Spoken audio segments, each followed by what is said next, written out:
આજે પર્યાવરણ દિવસ છે ત્યારે પર્યાવરણનું જતન કરતા અને તેની સાચી કાળજી લેતા નાગરિકોનું સન્માન કરવું અત્યંત જરૂરી બની જાય છે। સામાન્ય રીતે પર્યાવરણ દિવસે સરકારી કચેરીઓમાં વૃક્ષારોપણ કરી ફોટોગ્રાફી થતી હોય છે, પરંતુ સાચા અર્થમાં વૃક્ષારોપણ અને વૃક્ષ ઉછેરનું ઉત્તમ ઉદાહરણ જોવું હોય તો ધાનેરા તાલુકાના થાવર ગામની મુલાકાત લેવી અનિવાર્ય છે। થાવર ગ્રામ પંચાયતે વિકાસના કાર્યોની સાથે પર્યાવરણ સુરક્ષામાં પણ નોંધપાત્ર યોગદાન આપ્યું છે। વર્ષ 2017માં ચૂંટાઈ આવેલા થાવર ગ્રામ પંચાયતના પૂર્વ સરપંચ અને પૂર્વ ઉપસરપંચે પર્યાવરણ અને વૃક્ષ જતન માટે પ્રશંસનીય કામગીરી કરી છે। પર્યાવરણ પ્રેમી અમથાભાઈ ભીલ અને નારાયણભાઈ ચૌધરીના પ્રયાસોથી થાવર ગામમાં અંદાજે 4000 જેટલા વૃક્ષોનું વાવેતર કરવામાં આવ્યું હતું, જેમાં તેમને વૃક્ષ ઉછેરમાં સફળતા મળી છે।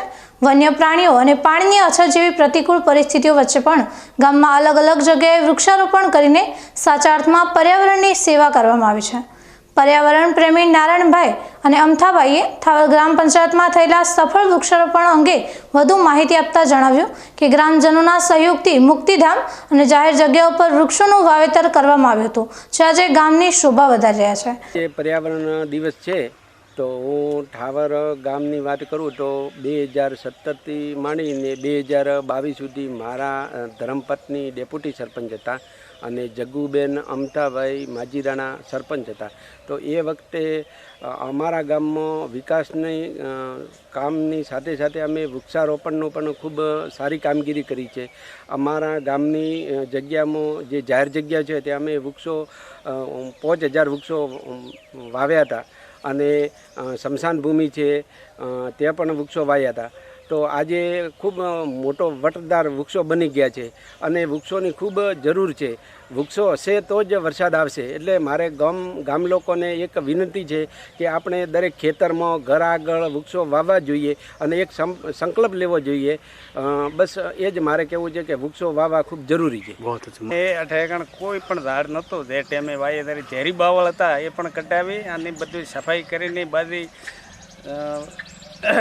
ઉંબરા વાયા, પીપલ વન વાયા, ગણદા, ધોબુ, ખાટી ઓબલી એ દરેક જાતના ઝાડે ખીજડી અને હવે પણ ઝાડ મોટા મોટા થઈ ગયા। આ હમણાં હાલ અને ઉંબરે ફળ લાગી ગયા 12 મહિનાથી પણ પક્ષી હાલ પણ ચાલુ છે રોજના ખાય દાડે અને હવે મોટા મોટા થઈ ગયા। વરસાદ વર્યો એટલે હવે 4-5 વર્ષ જેવા અંદાજે થઈ ગયા। અમારી બોડી હતી તારી બાદ સહયોગથી આખા ગામનો સહયોગ પાછો ફાળો આપ્યો, મદદ કરી બાદ ગામે થઈને ચોકી પણ રાખે। હાલ દિવસ સુધી કોઈ કાપવા પણ નહીં દેતા, ગામના માણસો પણ ધ્યાન રાખે દરેક જગ્યા ઉપર।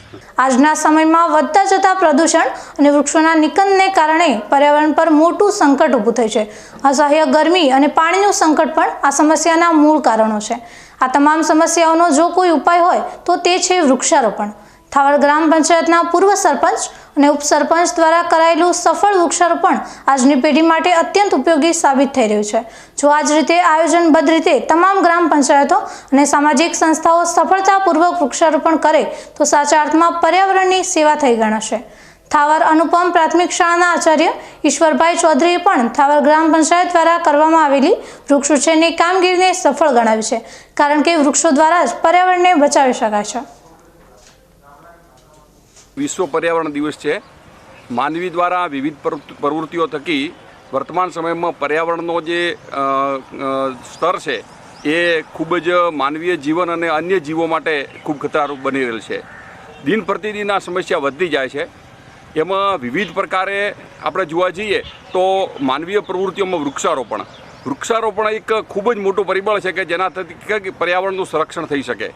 અમારા ગામની અંદર થાવર ગામ તાલુકો ધાનેરા, જેમાં 2017થી 2022 દરમિયાનમાં અમારી ગ્રામ પંચાયત મારફતે વિવિધ રીતે લગભગ 5000 વૃક્ષોનું વાવેતર કરેલું, એનો ઉછેર કરેલો, એના માટેની વિવિધ પ્રકારની ટેકનિકો, પીવાની વ્યવસ્થા બધી પ્રકારે કરી અને વર્તમાન સમયમાં 100% તો સફળતા નહીં કહેતા પણ 60થી 70% સફળતા મળેલી છે અને વર્તમાનમાં એ 15થી 20 ફૂટ ઊંચા વૃક્ષો આજે આપણે જોઈ શકીએ છીએ।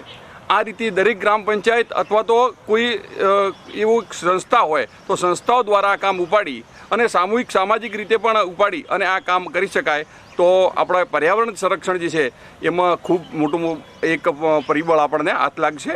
અને દિન પ્રતિદિન જે પ્રદૂષણ વધી રહ્યું છે જેના લીધે પુનઃ અપ્રાપ્ય ઉર્જા સ્ત્રોતો છે જેવા કે પેટ્રોલ, ડીઝલ વગેરે ઉર્જા સ્ત્રોતોનો ઉપયોગ ઘટે અને પુનઃપ્રાપ્ય ઉર્જા સ્ત્રોતો જેમ કે સોલાર ઉર્જા છે, પવન ઉર્જા છે, એ બધાને ઉપયોગ વધે એ માટેની સરકારશ્રીની પણ વિવિધ યોજનાઓ છે. વર્તમાન સમયમાં એક સોલાર પ્લાન્ટનો પણ સરકારશ્રીની યોજના છે.